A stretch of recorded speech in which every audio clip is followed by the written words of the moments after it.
ఈ మాట శంకరాచార్యుల వారు మూఢమతే మూఢుడా అని ఒక 10 సంవత్సరాల పిల్లవాడికో 20 సంవత్సరాల పిల్లవాడికో లేదా ఎటువంటి చదువు లేని నిరక్షర కుక్షికో చెప్పలేదు.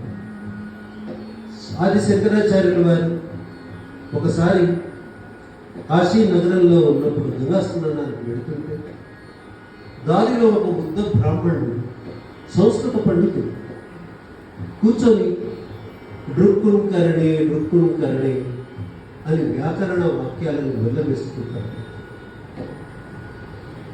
ఆ 80 సంవత్సరాల వయసులో ఉన్న పండితుడిని చూసి శంకరాచార్యులు వారు అడుగుతారు, హే బ్రాహ్మణోత్తమ, మీరు ఈ వయసులో సంస్కృత వ్యాకరణ శబ్దాలని వెళ్ళవేయాల్సిన అవసరం ఉంది అన్నప్పుడు ఆ బ్రాహ్మణుడు చెప్తాడు, రేపు రాజుగారి సభలో పండితులకు సన్మానం చేసి ఎవరు వాళ్ళ పాండిత్యాన్ని ప్రదర్శిస్తారో వారికి అధికమైన సన్మానం దొరుకుతుంది.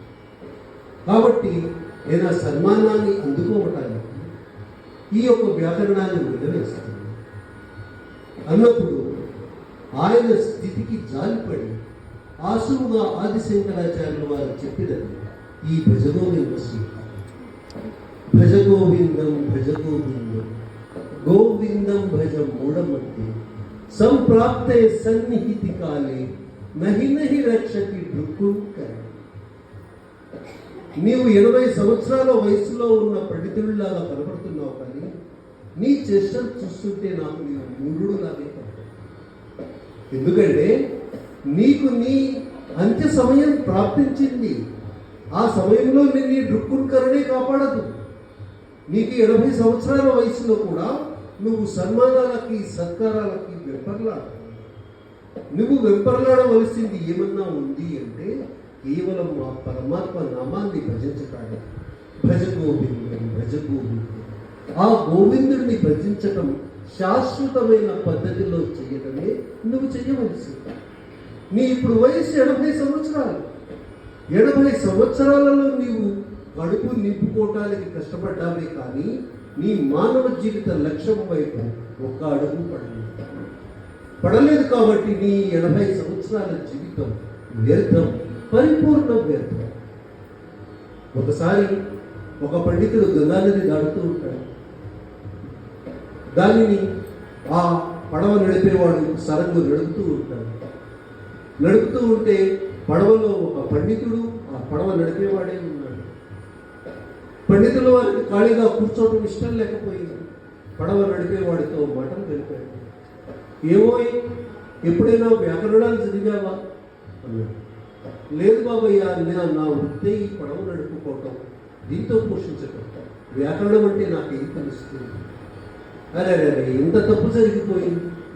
వ్యాకరణాలు చదవకపోతే నీ బాబు జీవితం వ్యర్థమైపోయింది. ఎందుకంటే వ్యాకరణం తెలియకపోతే భాష పద్ధతి తెలవదు.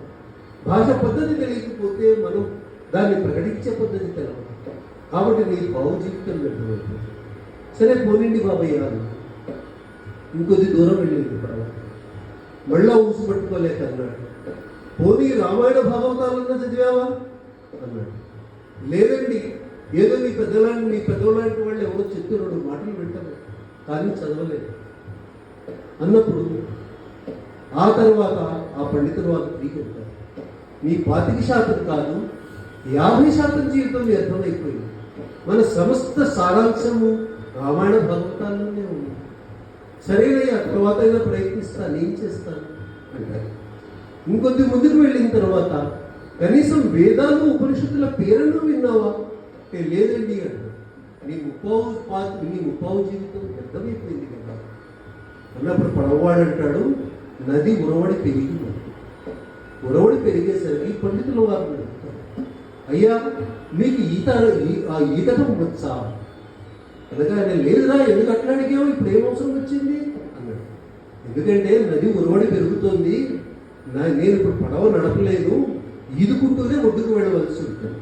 మరి ఈదటం రాకపోతే నీ 100% జీవితం వ్యర్థం. నేనేం చేయలేదు అని పడవని వదిలేసాను. ఇది ఎందుకు చెప్తున్నానంటే ఈ ప్రపంచంలో పండితుడే కానీ పామరుడే కానీ భవసాగరంలోనే ఉన్నాడు. ఈ భవసాగరాన్ని దాటాలి అంటే సద్గురు అనే నౌక అవసరం. ఆ సద్గురు అనే నౌకలో కూర్చున్న తర్వాత మనల్ని నిత్యం ఆ నామస్మరణ అనే దేవుడు అనేది అవసరం. ఈ నామస్మరణే నామస్మరణాదన్యోపాయం నహి పశ్యామో భవత.